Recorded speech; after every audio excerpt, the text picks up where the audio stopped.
Hi guys, we are back. So today we will continue our lesson on chapter 4, which is about biological molecule. So today is week 5. So in the week 5 in our lesson plan, we will learn on 2 out of 4 biological molecules, which is we will learn on carbohydrates and also lipids. So, what is carbohydrates? Carbohydrate is a substances that found in food and also living cells, which include sugar and also the polymer of the sugar. So, carbohydrate have three main classes. First, we have monosaccharide. The second one, we have disaccharide. And last but not least, we have a polysaccharide. So the functions of the carbohydrates usually for the storage and also the transport of energy. So let's look on these three main classes of carbohydrate. First one, we have monosaccharides. Monosaccharide contain one saccharide molecules, meaning to say it is a monomer form of a polysaccharide. And then next one, we have disaccharide here. Disaccharide contain two saccharide molecules, as you can see in the figure here. So meaning to say it contains two monomer of polysaccharide. And last but not least, we have a polysaccharide. Polysaccharide is the polymer form of of saccharide or sugar, as you can see over here.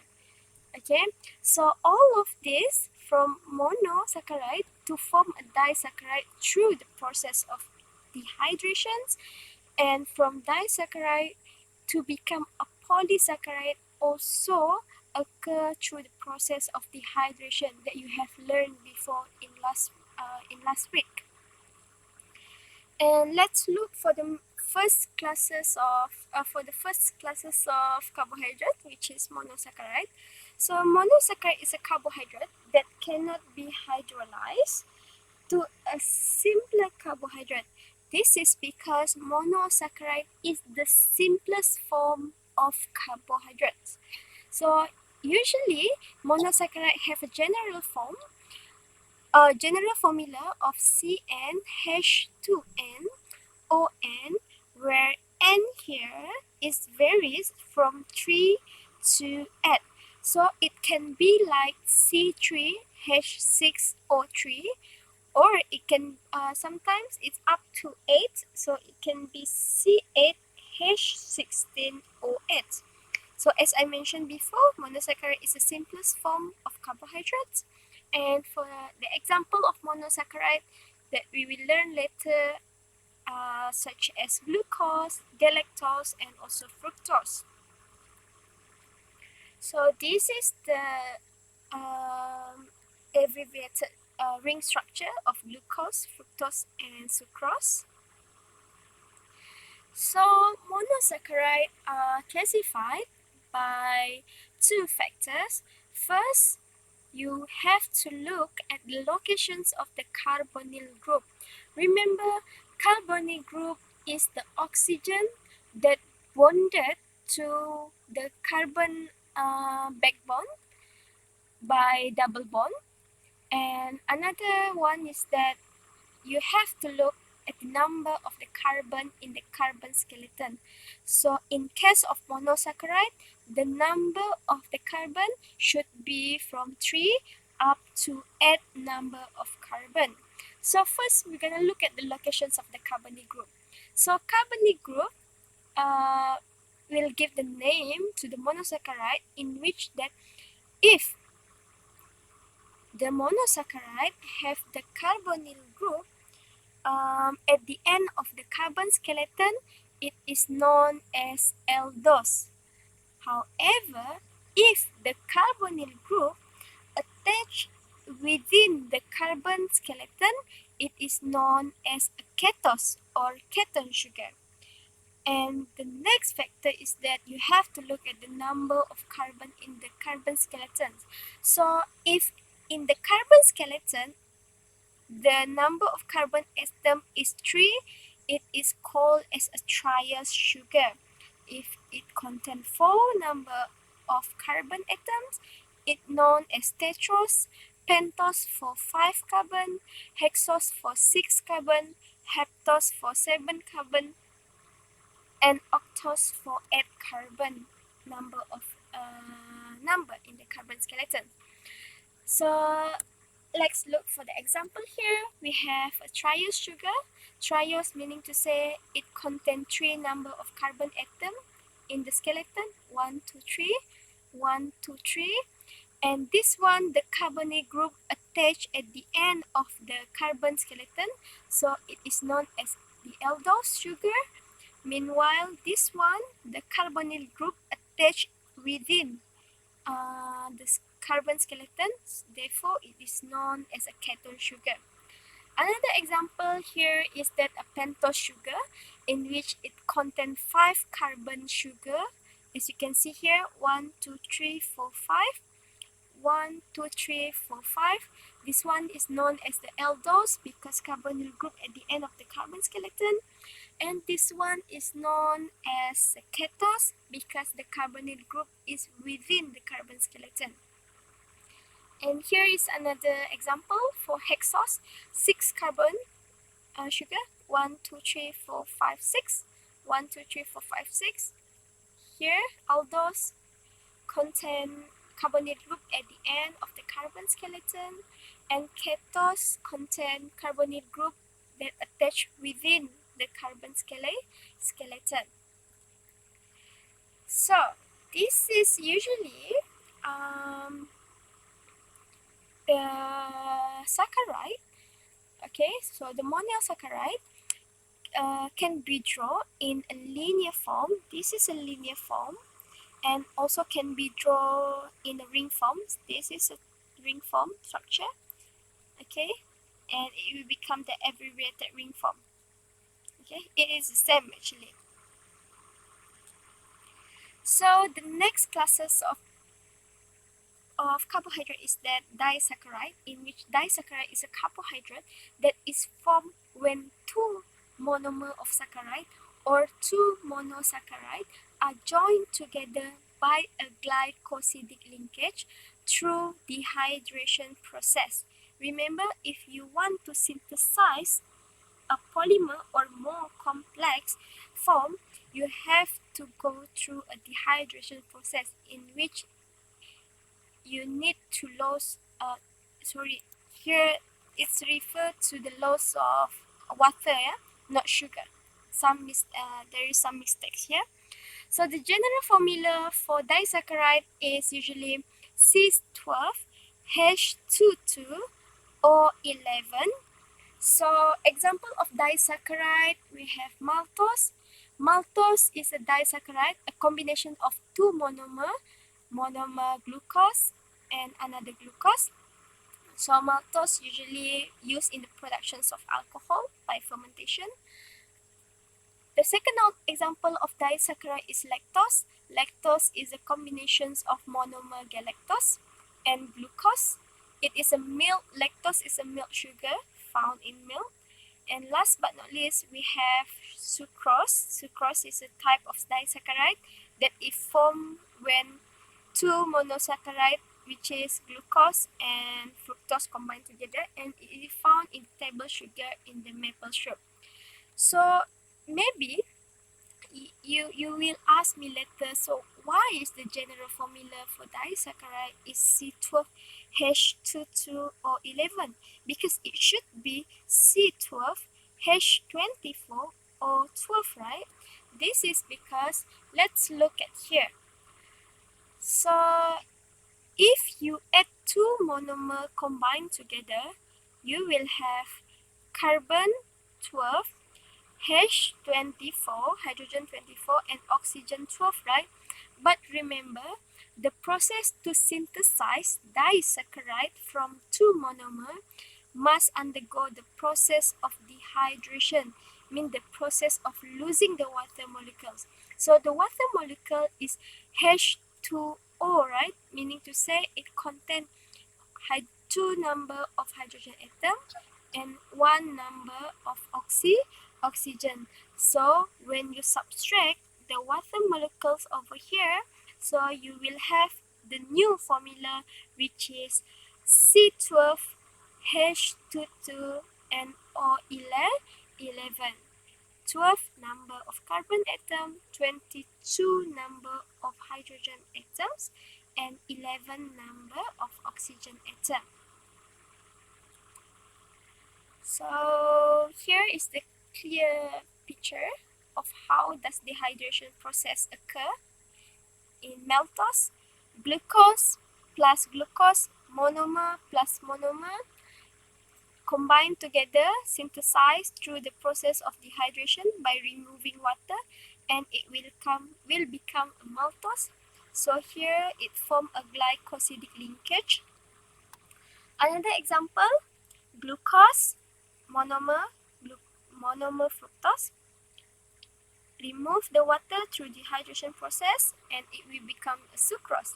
So here, as you can see, a glycosidic linkage form between carbon number 1 for the carbon number 1 of glucose and carbon number 2 of fructose over here. That's why it's known as 1,2 glycosidic linkage. Okay, so this is the molecular structure of disaccharide after the dehydration process. And the last class of carbohydrate is polysaccharide. Remember, polysaccharide is the polymer form of carbohydrates. So polysaccharide is a carbohydrate that can be decomposed by hydrolysis into 2 or more molecules of monosaccharide. Remember, we have learned about this one before. If you want to break down the polymer, you should undergo hydrolysis process. Hydrolysis process means the additions of water to the polymer. So the general formula for polysaccharide is H6H12O5 in bracket N. So it depends on your N number. So if your N number is 5, so or 2, it should be C12H24 or O10 and so on. Okay. So the structure and the functions of polysaccharide are determined by 2 factors. First, what is its sugar monomer? Remember, polysaccharide is a polymer. It made up from a monomer.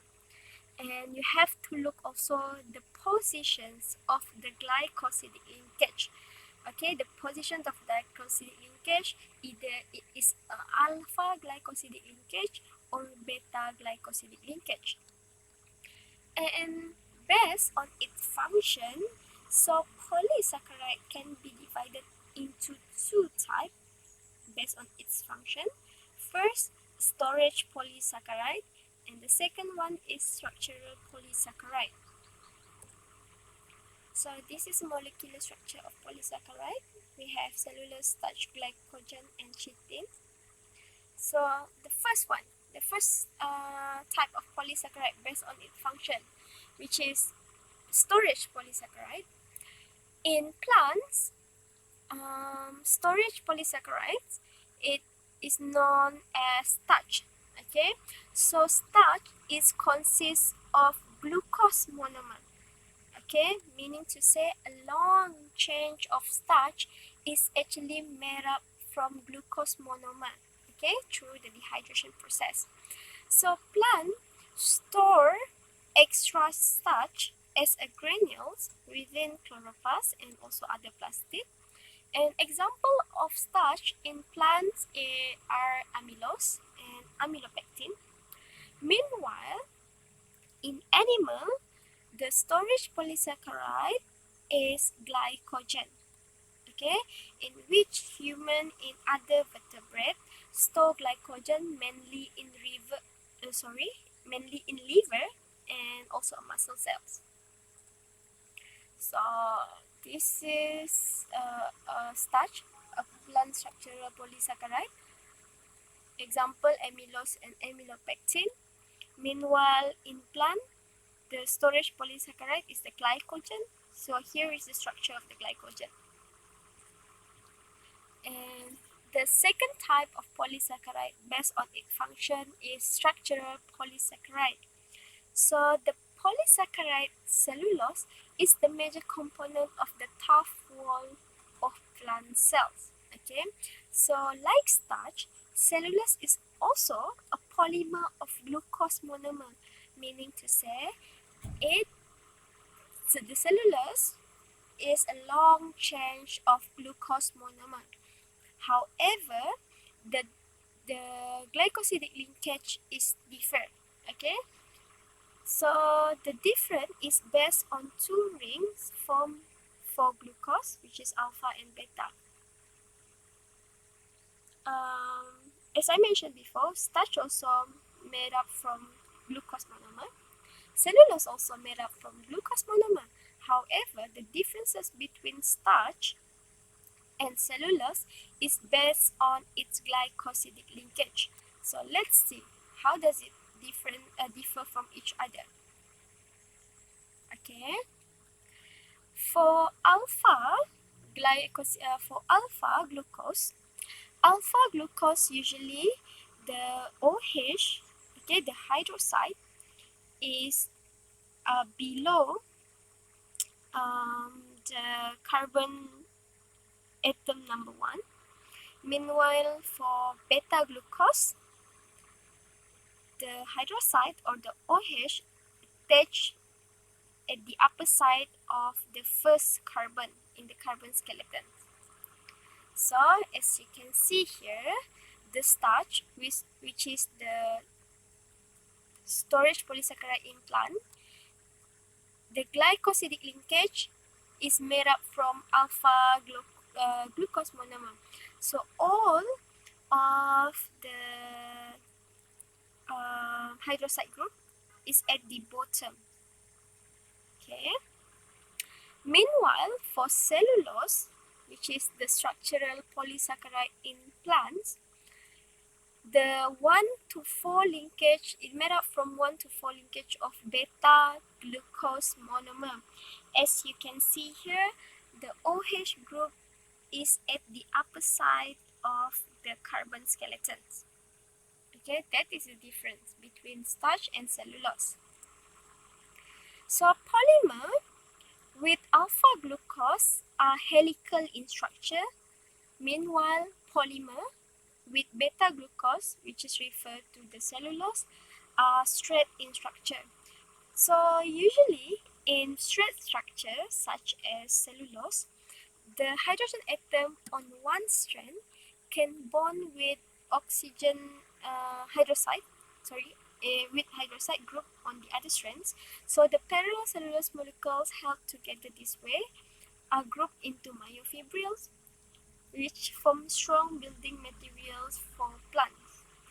So as you can see here, the cellulose myofibril in plant cells is made up from a beta glucose monomer.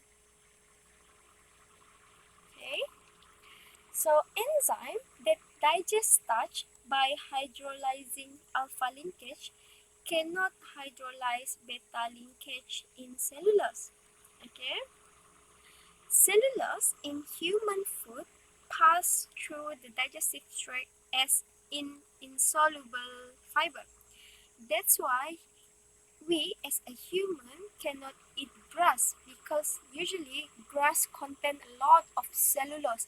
So the cellulose contain a lot of beta linkage, so it's hard for us to digest the cellulose inside the grass.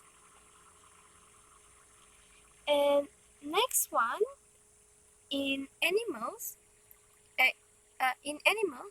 the structural polysaccharide usually is known as chitin, that you can find normally in exoskeleton of arthropods.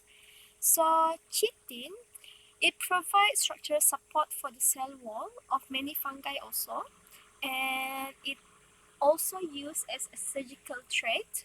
So as you can see here, example of arthropods, here as you can see the cicada, in which the chitin form the exoskeletons of the cicada over here.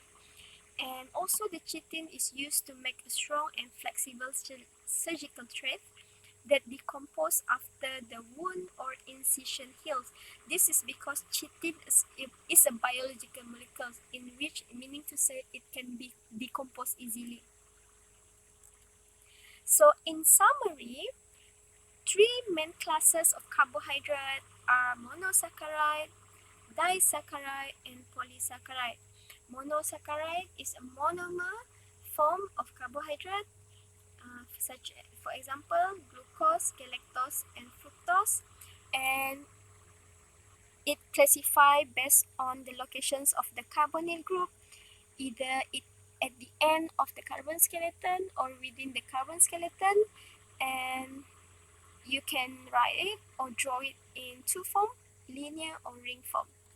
And another classes of carbohydrates, disaccharide and polysaccharide. Disaccharide contain two monomers such as sucrose, maltose, and lactose, and it's through the process of dehydration process. Dehydration process will cause a glycosidic linkage to form between these two monomers. And last but not least, we have a polysaccharide. Polysaccharide is the polymer form of carbohydrate in which we differentiate it based on the function. First, storage polysaccharide. In plant, you can find starch, and while in animal, glycogen. For structural polysaccharide, usually in plant, you can find the cellulose at the cell wall of the plant. Meanwhile, in animal, you can find it chitin, but chitin also can be found in fungi. Okay, and usually chitin used as a surgical thread because it can be decomposed easily. Okay, next we move to another type of biological molecules, which is lipids. So lipids are a diverse group of hydrophobic molecules. So meaning to say lipid does not like water or does not have affinity towards the water. So lipid is the only class in biological molecules that do not form polymer. Why they do not form polymer? Because they do not have a monomer. So lipids are hydrophobic because they consist mostly of hydrocarbon, which form a non-polar covalent bond. Compared to water, water is made up from polar covalent bond, right? It is polar molecules. So there are three types of lipids or three groups of lipid. First, we have fats. The second one, simple lipids. And the third group of lipids is a complex lipids. And the general functions of lipids are as an energy storage and also for cell membrane formation, as you can see in the phospholipid bilayer or in our plasma membrane. So let's look at the first group of the lipids, which is fats, fatty acids, and glycerol. So fats are constructed by two types of smaller molecules, which is glycerol and also fatty acid. So what is glycerol? Glycerol is a 3-carbon alcohol with a hydroxyl group attached to each carbon. So let's see over here. So this is the structure, the gray box here showing the structure of the glycerol. It contains 3 number of carbon atoms with the hydroxyl group attached on it. So we have hydroxyl group attached at carbon, first carbon, second carbon, and also the third carbon atom. So meanwhile, for fatty acid consists of a carboxyl group attached to a long carbon skeleton. Let's look at the structure over here. So the orange box shows the structure of the fatty acid, long chain of the carbon skeleton, and at the end of it, as you can see over here, a carboxyl group here attached at the first carbon atom in the carbon skeleton. Okay, we have COOH over here. So what is the functions of glycerol and also fatty acid?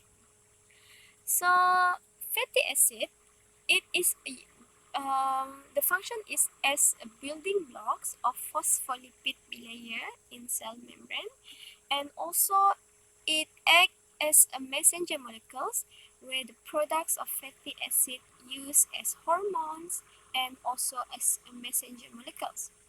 Meanwhile, glycerol usually used as a food additives and also sweetener, sometimes used in skincare products, shaving cream, and also hair care products.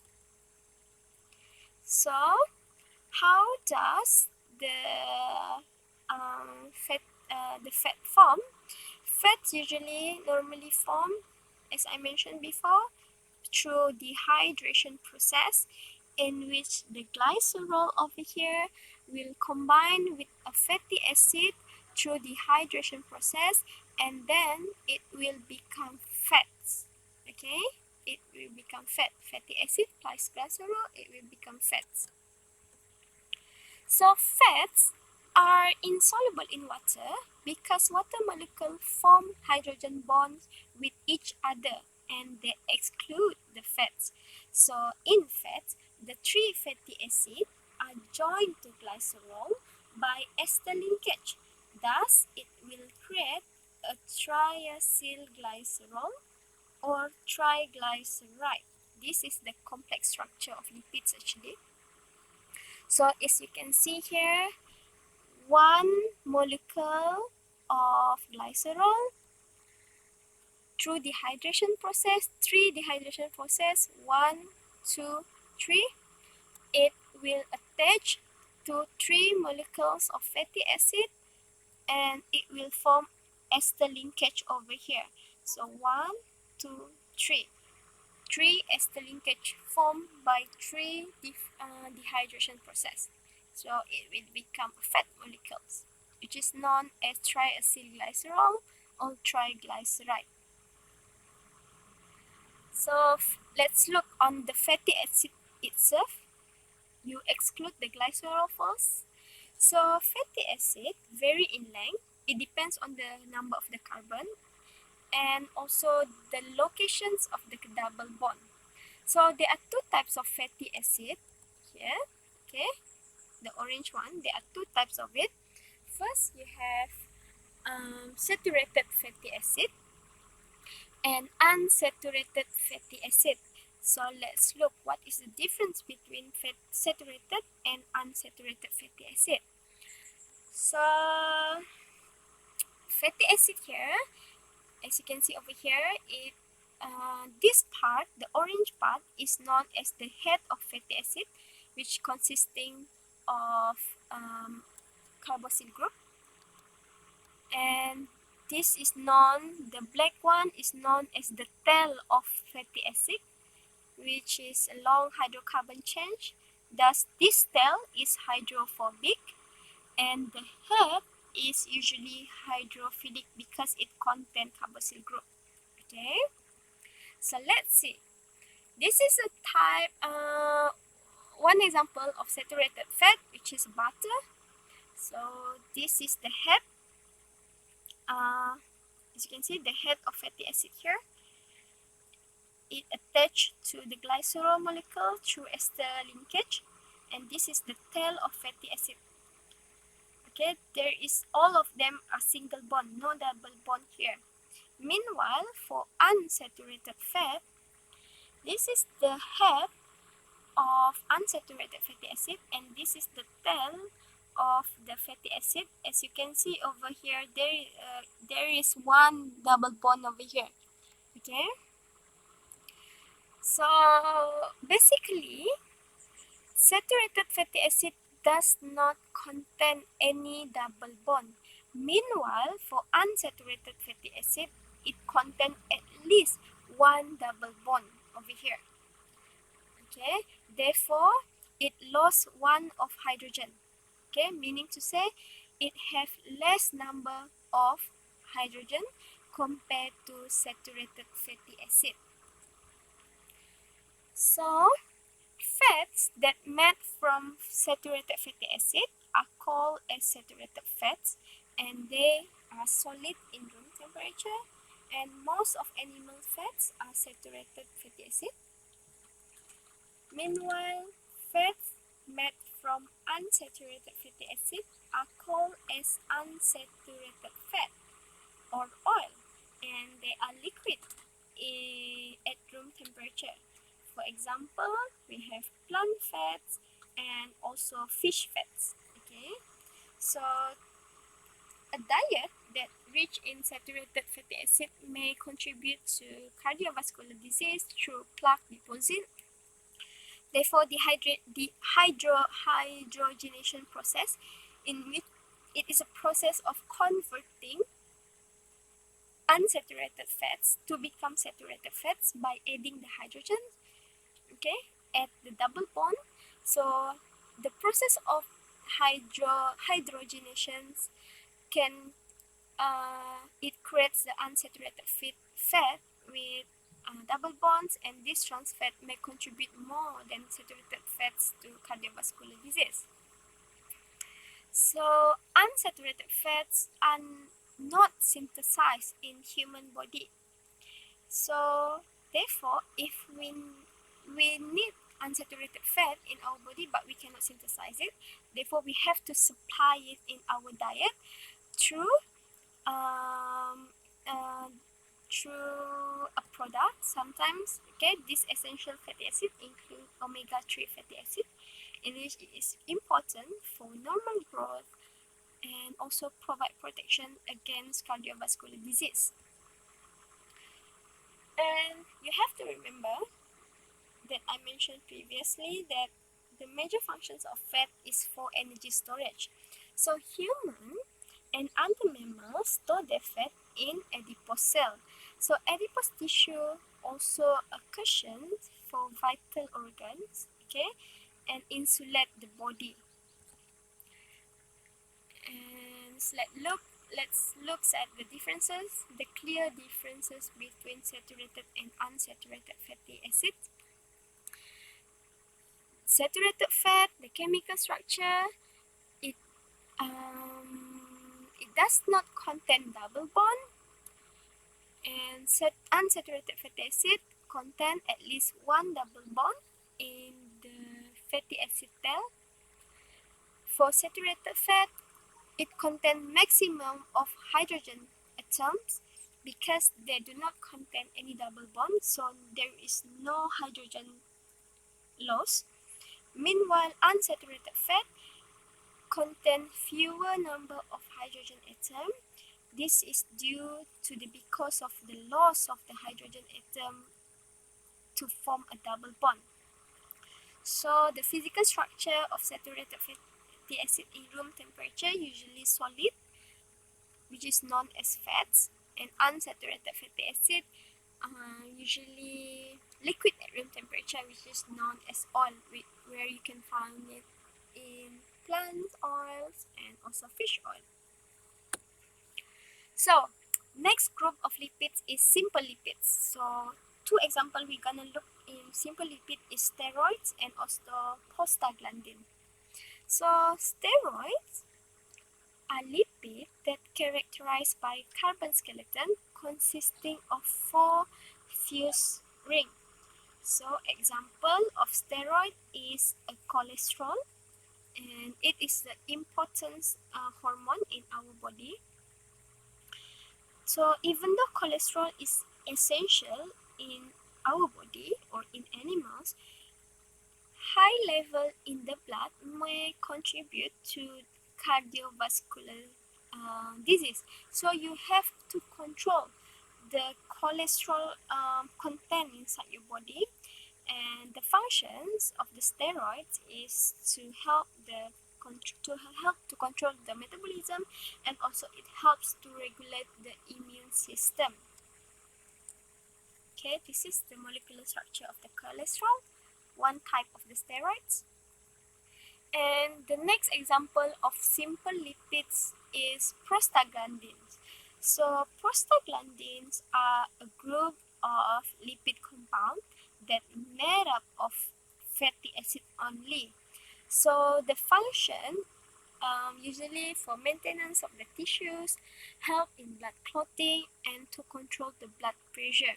So each of prostaglandin is named using the prefix of PG, because prostaglandin is quite long name, right? So you can call it as a PG. So this is the structure, molecular structure of prostaglandin. And last but not least, the third group of lipids is complex lipid. So we will look on 4 examples of complex lipid. First, triacylglycerol, or also known as triglyceride, phospholipids, sphingolipids, and also waxes. Okay, first example of complex lipids is phospholipid. So phospholipids are made up from 2 fatty acids and a phosphate group that attach to a glycerol. Okay, and you have to remember the fatty acid tails are hydrophobic. However, the head that contain phosphate group and its attachment form a hydrophilic head. So let's look at the structure of the phospholipid. Okay, here we have a choline, phosphate, okay, and also the glycerol. Choline, phosphate, and glycerol, this one is known as the hydrophilic head of phospholipids.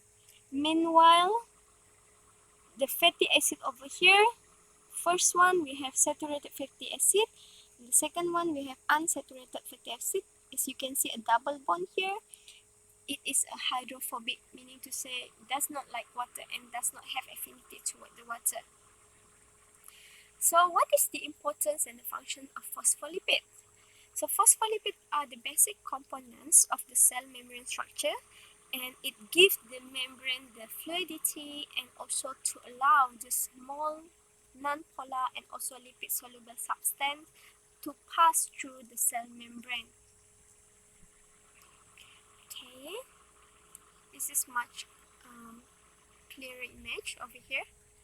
Hydrophilic head and also hydrophobic tails. Okay, so when phospholipids are added to water, they self-assemble into a bilayer, with the hydrophobic tails will pointing toward the interior. Meanwhile, the head, the hydrophilic head, will pointing toward the exterior.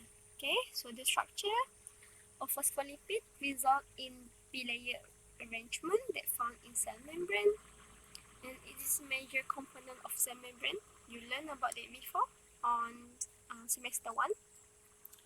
So this is the structure. The hydrophilic head contains of choline, phosphate, and also glycerol. Meanwhile, the hydrophobic tail here contain fatty acids, okay, saturated and unsaturated fatty acid. Okay, 2 bilayer, one layer and another layer. Okay, this one is water, so the head pointing out the exterior. Meanwhile, the hydrophobic tail pointing into the interior part of it. And the next example of complex lipid is sphingolipids. So sphingolipids are a class of lipid with a polar head group and 2 non-polar tail. Okay, it has polar group and 2 non-polar tails. Okay, let's look here. The core of a sphingolipid is an amino alcohol called sphingosine. Okay, and a fatty acid is attached to the amine alcohol attached to the sphingosine through a mild bond. Look at here. So this is a sphingosine and this is a fatty acid, and here the sphingosine and the fatty acid are attached to each other at the last carbon and also at the amine group here, and this bond is known as the amide bond. Okay, so what is the function of sphingolipids? It involves in signal transmission and also it helps in cell recognitions. Okay, example of sphingolipids are ceramides that can found within the cell membranes of the cells. Okay, last group of lipids is waxes. So what is wax? Wax is a simple lipid which is an ester of a long chains of alcohol and also a fatty acid. The alcohol may contain 12 to 32 carbon atoms. This is another three examples of waxes: carnauba wax, beeswax, and spermati wax. So carnauba wax usually found on the leaf of Brazilian palm trees and is used in floor and also automobile waxes. The one when you go on washing your car, right? When you ask for the wax, it is actually the wax that made up from the carnauba wax. And then second example of it is a beeswax. It is secreted by a bees to make cell for honey and also the eggs. And last, we have spermati wax. It's found in the fat of the sperm whale. Okay, so this is a structural formula, the source of it, where you can find it, and the uses of the beeswax, carnauba wax, and also jojoba wax. Okay, this is the simple form of wax. We have fatty acid that bonded together to a long chain of alcohol. Okay, I think that's all for today class. Thank you. See you next week.